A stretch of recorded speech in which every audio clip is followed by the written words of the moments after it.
Hello, नमस्कार, आदाब, सत श्री अकाल और अस्सलाम वालेकुम। मैं हूं मोहम्मद अहमद काज़मी, लेकर आया हूं आपका पसंदीदा कार्यक्रम नज़र दुनिया पर। आज के एपिसोड में हम भारत के अमेरिका और पाकिस्तान के साथ ताल्लुकात के बारे में ख़ास दो बड़ी ख़बरों के साथ हाजिर हुए हैं।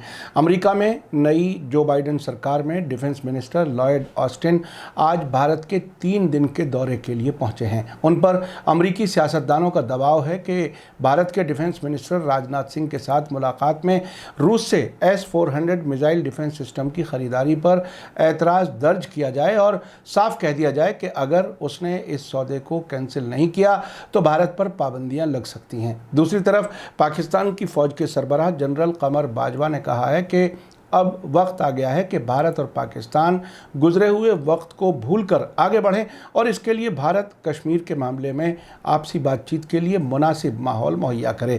अब से पहले हाल ही में भारत और पाकिस्तान ने लाइन ऑफ कंट्रोल पर सीज़ फायर की खिलाफ वर्जी नहीं करने के लिए अहद किया था। कहा जा रहा है कि अमेरिका में जो बाइडेन सरकार के आने के बाद दोनों मुल्कों के बीच कुछ बेहतर माहौल बन रहा है। आखिर तक ज़रूर देखें। आगे बढ़ने से पहले आपसे गुजारिश है कि अगर आपने अभी तक media star world YouTube channel subscribe नहीं किया है तो सब्सक्राइब कर लें और घंटी दबाना ना भूलें। और अगर आप हमें फेसबुक पर देख रहे हैं तो हमारा पेज लाइक करें ताकि हमारी हर वीडियो की खबर आपको सही वक्त पर मिल सके। अगर हमारी खबर सच्ची और अच्छी लगे तो अपने व्हाट्सएप ग्रुप, फेसबुक, इंस्टाग्राम और ट्विटर अकाउंट पर ज़रूर शेयर करें ताकि मीडिया स्टार वर्ल्ड की खबरें दुनिया भर तक पहुँच सकें।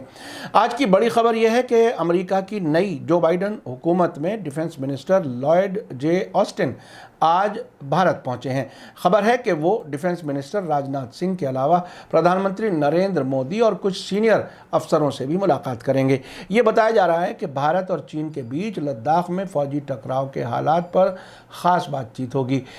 इस सफ़र के दौरान भारत अमेरिका स्ट्रेटेजिक ताल्लुकात को मजबूत करने के तरीके, चीन और भारत के बीच के टकराव के अलावा अफ़गानिस्तान अमन बातचीत के बारे में मशवरे के अलावा इंडो पैसिफिक इलाके में कोऑपरेशन को बढ़ावा देना जैसे मामलात पर बात होगी। अमेरिका के डिफेंस मिनिस्टर अपने पहले विदेशी दौरे पर जापान और साउथ कोरिया के बाद भारत पहुंचे हैं। बताया जा रहा है कि अमेरिकी defence minister national security adviser Ajit Doval और फॉरेन मिनिस्टर एस जयशंकर से भी मिलेंगे। ये जानकारी press trust of India news agency से मिली है। ऑस्टिन का भारत का दौरा प्रेसिडेंट जो बाइडेन की कैबिनेट के एक सीनियर मेंबर का पहला भारत दौरा है जो क्वाड मुल्कों के टॉप लीडर्स के दरमियान हाल ही में टेलीकॉन्फ्रेंस के जरिए मुलाकात के बाद हुआ है। हाल ही में अमेरिका, भारत, जापान और ऑस्ट्रेलिया ने इंडो पैसिफिक इलाके में आपसी कोऑपरेशन बढ़ाने के लिए जोर दिया है। नई दिल्ली में होने वाली मुलाकातों में दूसरी बातों के अलावा दोतरफा कोऑपरेशन में सुधार और क्वाड के तहत भी चर्चा होने की उम्मीद है। अमेरिकी डिफेंस मिनिस्टर लॉयड ऑस्टिन के भारत आने से पहले अमेरिकी सीनेट की फॉरेन अफेयर्स कमेटी के चेयरमैन रॉबर्ट मेनेंडेज ने उन्हें खत लिखकर मांग की थी कि वे भारत के डिफेंस मिनिस्टर राजनाथ सिंह के साथ मुलाकात के दौरान रूस से S-400 मिसाइल डिफेंस सिस्टम खरीदारी का मामला उठाएं और अगर भारत फिर भी इस खरीदारी को आगे बढ़ाता है तो भारत के खिलाफ कास्टा कानून के तहत पाबंदियां लगाई जा सकती हैं। उन्होंने अपने ख़त में कहा है कि अगर भारत ने ऐसा किया तो वो अमेरिका से सेंसिटिव किस्म की मिलिट्री टेक्नोलॉजी नहीं ले सकेगा। मेनेंडेज ने कहा कि वो ऑस्टिन से उम्मीद करते हैं कि ये सब बातें वो राजनाथ सिंह के साथ मुलाकात के दौरान साफ साफ कह दें। साथ ही उन्होंने अपने ख़त में भारत में अल्पसंख्यकों यानी माइनॉरिटीज़ को निशाना बनाए जाने, कश्मीर का ख़ास दर्जा ख़त्म किए जाने और सियासी मुखालिफ को जेलों में बंद किए जाने जैसे मामलात भी उठाने के लिए कहा है। अमेरिकी सीनेटर का कहना है कि प्राइम मिनिस्टर नरेंद्र मोदी की लीडरशिप में बीजेपी सरकार मुल्क की लोकतांत्रिक व्यवस्था यानी डेमोक्रेटिक सिस्टम को कमज़ोर कर रही है, जिससे दुनिया की एक बड़ी आबादी के बुनियादी हकूक़ को संजीदा खतरा है। साथ ही इस खत में अमेरिकी डिफेंस मिनिस्टर से रिक्वेस्ट किया गया है कि वे भारत के डिफेंस मिनिस्टर के साथ मुलाकात में भारत में इंसानी हकूक़ की खिलाफ वर्जी का मामला उठाएं और नई दिल्ली पर ज़रूरी दबाव बनाएं। आपको याद दिला दूं कि भारत ने अक्टूबर 2018 में S-400 मिसाइल डिफेंस सिस्टम की 5 यूनिट्स को खरीदने के लिए रूस के साथ $5 अरब का समझौता किया था। इसके बावजूद अमेरिकी प्रेसिडेंट डोनाल्ड ट्रंप ने धमकी दी थी कि इस सौदे के साथ आगे बढ़ने से अमेरिकी पाबंदियां लग सकती हैं। अमेरिका ने हाल ही में रूस से S-400 मिसाइलों की खरीद के लिए काटसा कानून के तहत तुर्की पर पाबंदियां लगाई थीं। अमेरिकी डिफेंस मिनिस्टर के दौरे से पहले भारत की डिफेंस मिनिस्ट्री ने 10 मार्च को कहा था कि भारत और अमेरिका दोतरफा डिफेंस कोऑपरेशन को मजबूत करने के तरीकों पर चर्चा करेंगे और अमेरिकी डिफेंस मिनिस्टर के दौरे के दौरान एक खुले और समावेशी भारत पैसिफिक इलाके के लिए बाहमी फ़ायदे, इलाकाई सिक्योरिटी चैलेंजेस पर तबादला ख्याल करेंगे।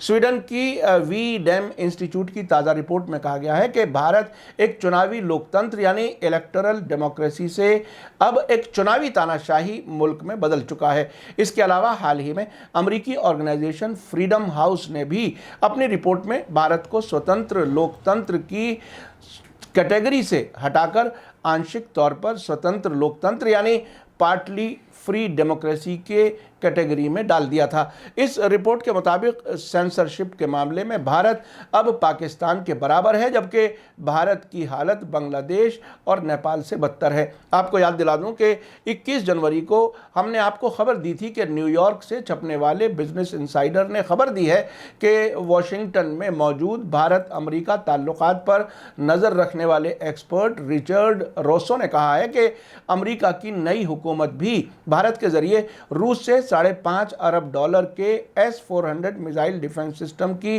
खरीदारी के समझौते की सख्त मुखालिफत करेगी। डोनाल्ड ट्रंप की हुकूमत ने भारत के खिलाफ पाबंदियां लगाने की धमकी दी थी। उनके मुताबिक अमेरिका की नई जो बाइडेन सरकार इस मामले पर काफ़ी सख्त रुख अपना सकती है। ये खबर बिजनेस इनसाइडर के जर्नलिस्ट संचिता दास ने लिखी थी।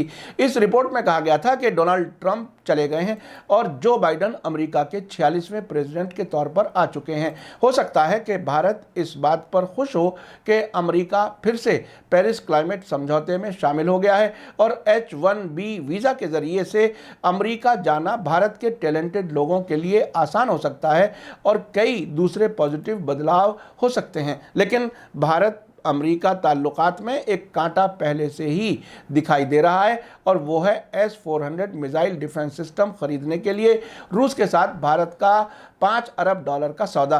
रिचर्ड रोसो का मानना है कि वो बाइडेन सरकार के दौरान अमेरिका भारत ताल्लुकात में सबसे बड़ी रुकावट हो सकती है। बिजनेस इनसाइडर की रिपोर्ट में कहा गया था कि रूस के साथ भारत के डिफेंस सौदों के लिए अमेरिका पहले भी मुखालिफत करता रहा है। इसका कहना है कि अमेरिकी पाबंदियों वाले कानून के तहत, जिसे कास्टा कहा जाता है, बहुत कम छूट मौजूद है, लेकिन छूट के बारे में इख्तिलाफ राय है और अभी ये साफ नहीं है कि इसका फ़ायदा कौन से मुल्क ले सकते हैं। आइए अब चलते हैं दूसरी खबर की तरफ। पाकिस्तान के प्राइम मिनिस्टर इमरान खान के बाद उनकी फ़ौज के सरबराह जनरल कमर जावेद बाजवा ने भारत के साथ अमन की बात कही है। उन्होंने इस्लामाबाद सिक्योरिटी डायलॉग में थर्सडे को बोलते हुए कहा कि पूर्व और पश्चिम एशिया के बीच कनेक्टिविटी यकीनी बनाने और साउथ और सेंट्रल एशिया की सलाहियतों को इस्तेमाल करने के लिए भारत और पाकिस्तान के ताल्लुकात का स्टेबल होना बहुत ज़रूरी है। इससे एक दिन पहले इमरान खान ने इसी प्रोग्राम के दौरान भारत को सेंट्रल एशिया तक पहुंच कायम करने के लिए पाकिस्तान के साथ अमन रखने को कहा था। उन्होंने कहा था कि भारत को पाकिस्तानी ज़मीन के रास्ते सेंट्रल एशिया में सीधे पहुंचने में मदद मिलेगी। पाकिस्तान की फ़ौज के सरबराह जनरल कमर बाजवा ने कहा है कि ये सलाहियत हमेशा से दो न्यूक्लियर हथियारों से लैस पड़ोसियों के बीच टकराव और अनसुलझे मामलों की वजह से बंधक बनी हुई है। बाजवा ने कश्मीर का मामला उठाते हुए कहा कि इनमें सबसे अहम मामला कश्मीर का है। ये समझना अहम है कि पुरअमन तरीक़ों से कश्मीर के हल किए बिना इस इलाके में अमन की कोई भी पहल कामयाब नहीं हो सकती।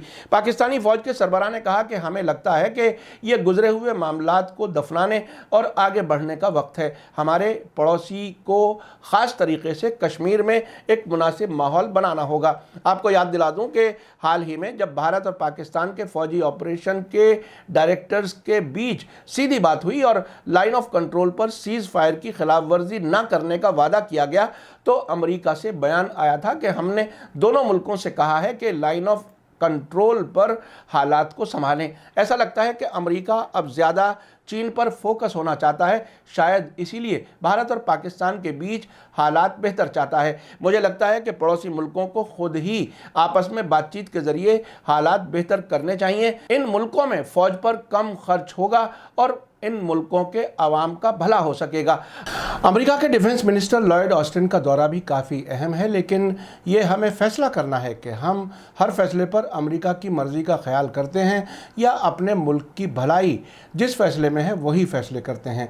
रूस से भी भारत के बहुत पुराने ऐतिहासिक ताल्लुकात हैं। अमेरिका चाहता है कि हम रूस को भूल जाएं और हर मामले में हम अमेरिका पर डिपेंड हो जाएं। इसी के साथ मुझे दीजिए इजाज़त। आज का एपिसोड कैसा लगा कमेंट में ज़रूर लिखें। थैंक यू, धन्यवाद, शुक्रिया। जय भारत, जय हिंद। मीडिया स्टार वर्ल्ड के और वीडियो देखने के लिए हमारे चैनल को सब्सक्राइब करें और सीधे नोटिफिकेशन पाने के लिए बेल आइकन दबाएं। और अगर हमारी खबर सच्ची और अच्छी लगे तो अपने व्हाट्सएप, इंस्टाग्राम, फेसबुक और ट्विटर अकाउंट पर ज़रूर शेयर करें।